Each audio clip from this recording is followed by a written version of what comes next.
Chapter 7. But Elisha said, Hear the word of the Lord. Thus says the Lord, Tomorrow about this time a seah of fine flour shall be sold for a shekel, and 2 seahs of barley for a shekel at the gate of Samaria. Then the captain on whose hand the king leaned said to the man of God, If the Lord himself should make windows in heaven, could this thing be? But he said, You shall see it with your own eyes, but you shall not eat of it. Now there were 4 men who were lepers at the entrance to the gate, and they said to one another, Why are we sitting here until we die? If we say, Let us enter the city, the famine is in the city, and we shall die there. And if we sit here, we die also. So now come, let us go over to the camp of the Syrians. If they spare our lives, we shall live, and if they kill us, we shall but die. So they arose at twilight to go to the camp of the Syrians. But when they came to the edge of the camp of the Syrians, behold, there was no one there. For the Lord had made the army of the Syrians hear the sound of chariots and of horses, the sound of a great army, so that they said to one another, Behold, the king of Israel has hired against us the kings of the Hittites and the kings of Egypt to come against us. So they fled away in the twilight and abandoned their tents, their horses, and their donkeys, leaving the camp as it was, and fled for their lives. And when these lepers came to the edge of the camp, they went into a tent, and ate and drank, and they carried off silver and gold and clothing, and went and hid them.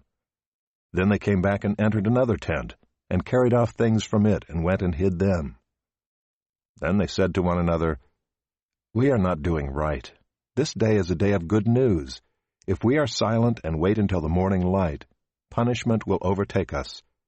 Now therefore come, let us go and tell the king's household. So they came and called to the gatekeepers of the city, and told them, We came to the camp of the Syrians, and behold, there was no one to be seen or heard there, nothing but the horses tied and the donkeys tied and the tents as they were. Then the gatekeepers called out, and it was told within the king's household. And the king rose in the night and said to his servants, I will tell you what the Syrians have done to us. They know that we are hungry. Therefore they have gone out of the camp to hide themselves in the open country, thinking, When they come out of the city, we shall take them alive and get into the city. And one of his servants said, Let some men take 5 of the remaining horses, seeing that those who are left here will fare like the whole multitude of Israel who have already perished.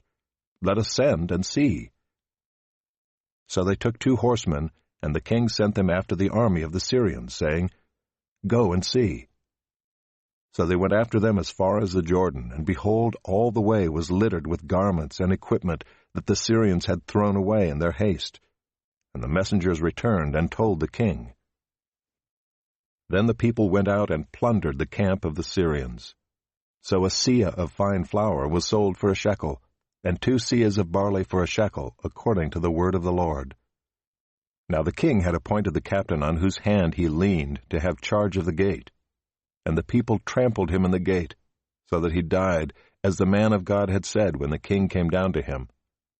For when the man of God had said to the king, 2 seahs of barley shall be sold for a shekel, and a seah of fine flour for a shekel about this time tomorrow in the gate of Samaria, the captain had answered the man of God, If the Lord himself should make windows in heaven, could such a thing be?